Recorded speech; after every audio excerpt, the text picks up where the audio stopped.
YouTubers, welcome back for another adventure. A few weeks ago we picked this thing up. I think it was 450, 460, 440, something like that. Managed to get it started, never really got it running.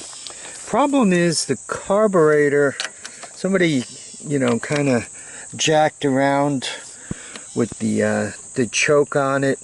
This is also one of those Mikuni constant velocity models. I'm not madly in love with them, so I want to get it off of there and put something I consider bulletproof reliable on it. So what I'm going to throw on it is a PZ27 clone, right, Hondaka.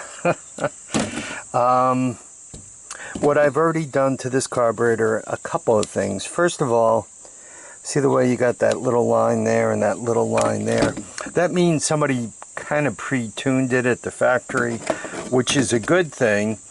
I also checked float level, and for these clones that's important. First of all, put a hose on there, blow into it, and while it's like this, no gas in it, obviously the float is down and you should hear your wind blow right into it.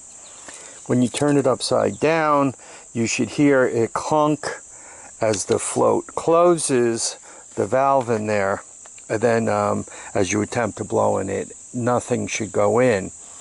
As I did it with this one, it appeared as if it had a slight leak by, so I took it apart and adjusted the float. You bend that little metal tab such that the float closes a little bit more. So anyway, it appears to be working now, which is nothing but happiness. Also, I had to make an adapter. As I make these things, I'm trying to get better at it. And if you guys wish, I can put together a little video on that. I like to put a gasket in. I make it myself, single layer cardboard.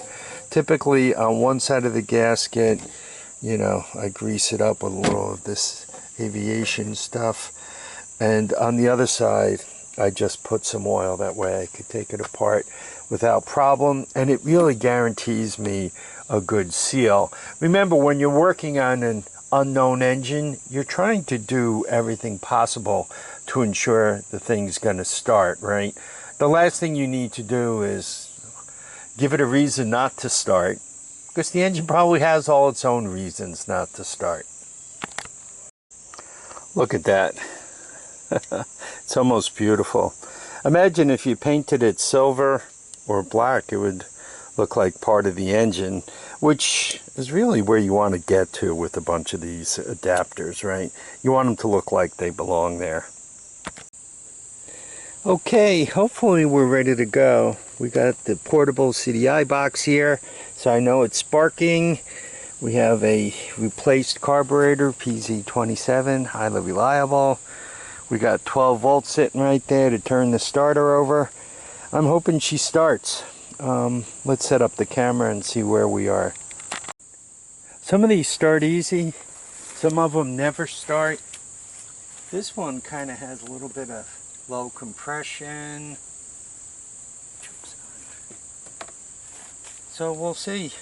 Maybe she starts up, maybe she's a pig. Some throttle here, and turn that on. Ooh, sounds good. Starter doesn't sound great.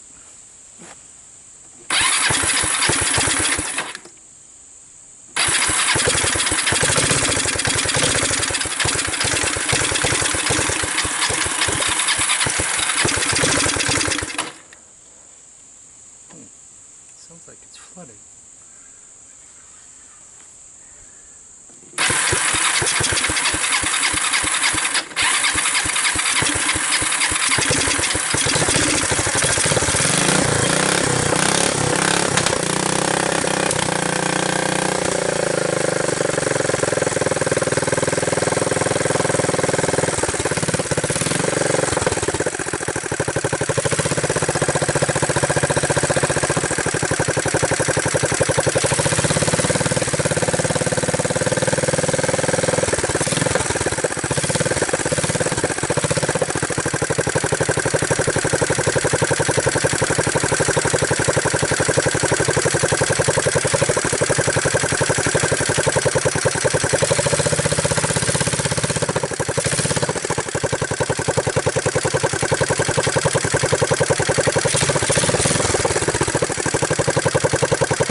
it when they idle.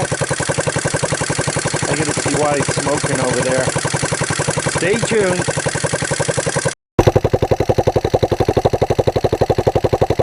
This might be a bit of a short ride.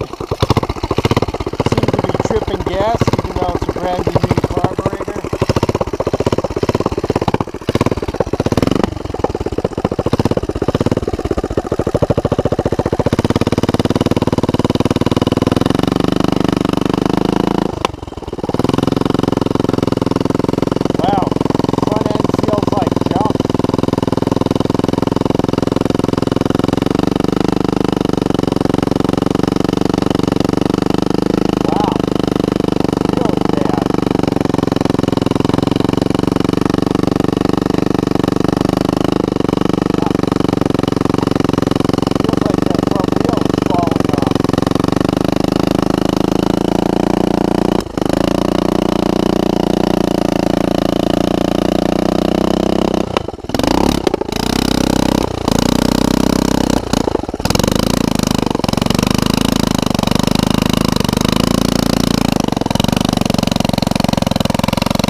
I almost made it back. One of the comments I frequently get is, why don't you ever finish a machine? And this is an example of one of those. It probably has the original tires on it. So you say, what's the big deal? Just go out and buy yourself a set of tires. And in some cases, like I got a buddy of mine, Steve, who helps me out with those. But like this thing, to bring it really back to life, right? This thing is your $1,200 all-terrain vehicle, assuming the racks and the plastic were back on, the seat doesn't look bad, and it's got Ford tires that hold air.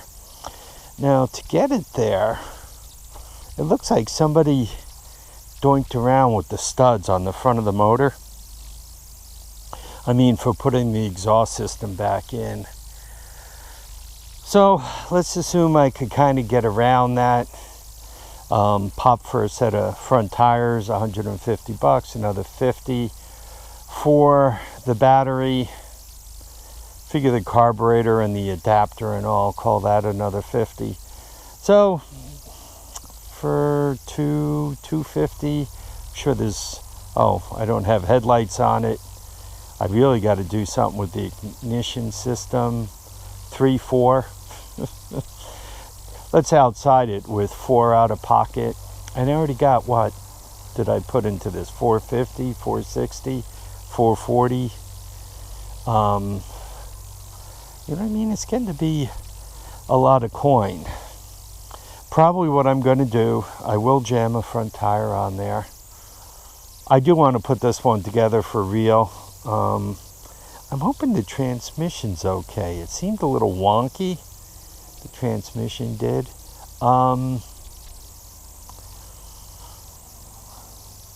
You see, this unit has the additional problem that somebody kind of messed around with it. Like, I don't think it could have naturally gone that far out of time.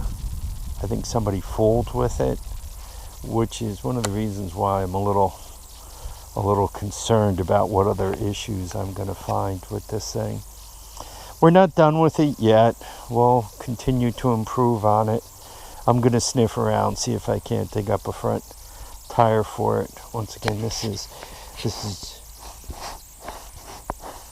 when they do that, you know, they're kind of dead. So we'll see if we can't dig up a front tire for it and get it up on all four and get it out for a more proper